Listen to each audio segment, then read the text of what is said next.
প্রিয় দর্শক, কি অবস্থা? আমি ফুল ভাই বাফের হোটেল খাই। বন্ধের ভিত্তে এতদিন কি করছি, আজকে আমি আমনে ঘরে এর একাংশ দেখানোর চেষ্টা করব। দীর্ঘদিন সবকিছু বন্ধ, আর সবচেয়ে বড় কথা ইন্টারনেট না থাকানোর কারণে আমি জানি আপনারা সবাই নিরামিষ জীবন যাপন পালন করছেন, কিন্তু ঠিক এই সময় আমিও আমার ভাই ব্রাদাররা কোনো নিরামিষ জীবন যাপন পালন না করে আরো উপভোগ করছি। কোনোদিন সকালে মাছ ধরে রাইতে বারবিকিউ, আবার কোনোদিন চুই জাল আর গরুর মাংস দিয়া মুড়ি বানায় খাইছি। মোটামুটি প্রতিদিনই ছাদের উপরে কিছু না কিছু রাইন দামগো খাওয়া চলতেছে। তো কয়দিন ধরে দুরুম বৃষ্টি হওয়ার কারণে আজকে আমরা চিন্তা করছি সবজি খিচুড়ি রান্নবো। খিচুড়ির উপকরণ সামগ্রী কিনতে যাওয়ার সময় রং ধনুর দেখা পাইলাম। গত কয়েকদিনের মতন আজকের পরিবেশটা অনেক সুন্দর, আকাশটাও মেঘলা, একদম ঠান্ডা পরিবেশ।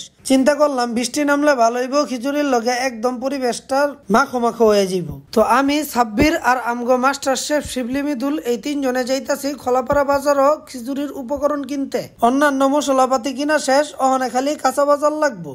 এর লেগে কাঁচা বাজারের এলাম। ওরা দুইটাই ভালাবুলা দেখা সবজি লইতাছিল, আর আমি বাইকের ভিত্তে বয়ে ভিডিও করতেছিলাম। আর আমার হেন গিয়েও তেমন একটা লাভ নাই, কারণ আমার বাজার সম্পর্কে ধারণা খুবই কম। এর লেগে আমি চিন্তা করলাম আমি যেটা পারি বয়ে বয়ে হেডুই করি। তো আমগো টুকটাক ছোটখাটো অল্প কিছু বাজার আছিল, যেটি অল্প কিছুক্ষণের ভিত্তই শেষ হয়ে গেল। তো বাজার শেষ করে আমরা আমগো ছাদে হয়ে পড়লাম। দেখেন ছাদের তে পরিবেশটা আরো বেশি সুন্দর লাগতাছে। এছাড়াও এই দিকের আকাশটা এক একদিন বিকালে এক এক রকম সুন্দর লাগে। এত সুন্দর পরিবেশ পায়া পোলাফেনে লাফালাফি শুরু করছে। এই যে আমগো বাজার সদাই, আর ওই যে নিচে আমগো চুলা, কারণ ছাদের উপরে বাতাসের চোটে রান্ধন যায় না। সবাই যে যার মতন কোনো না কোনো কাজে ব্যস্ত।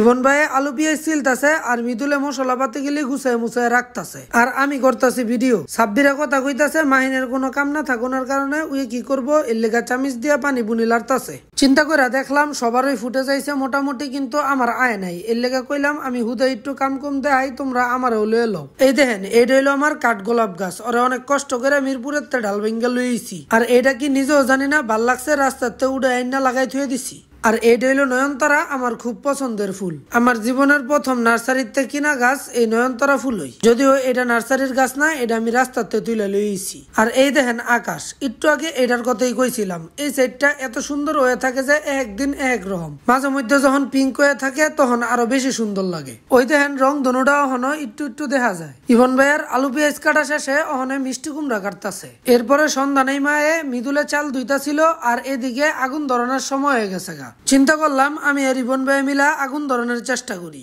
কিন্তু অনেকক্ষণ চেষ্টা করার পরেও দেখলাম আগুন ধরতা ছিল না, কারণ বৃষ্টি হওয়ার কারণে ছাদে হুগাইতে দেওয়া কাঠগুলি সব ভিজা গেছিল। এরপরে আমি হারমাইন্না আয় বললো ইবন ভাইয়ের শত চেষ্টার বিনিময়ে এই আগুন ধরাইতে সক্ষম হয়, আর আগুন ধরানোর লগে লগে আমগো রান্নার কার্যক্রম শুরু হয়ে যায়।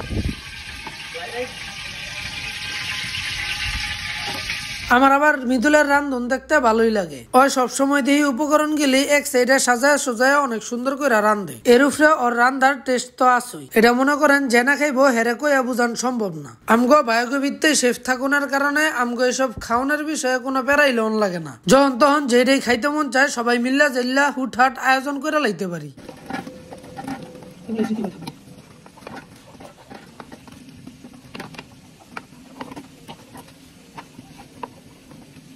এই দেখেন কালারটা কি আইছে, কালারটা দেখে মিদুল রে কইছিলাম আচ্ছা কোনোভাবে কি এই জিনিসটারই আবার বিরিয়ানিতে কনভার্ট করে লাউন যায়নি। ওই কইলো কোনো সমস্যা নাই, অহন কইলে এটারে বিরিয়ানিও বানাই লাইতে পারবো। পরে কইলাম থাক, চেতনার কোনো দরকার নাই, যা আছে ভালোই আছে। এরপরে এই জিনিসটারে পানির দিয়া কতক্ষণ লাইরা দেখলাম ডাইল চাইলো দিয়া দিল।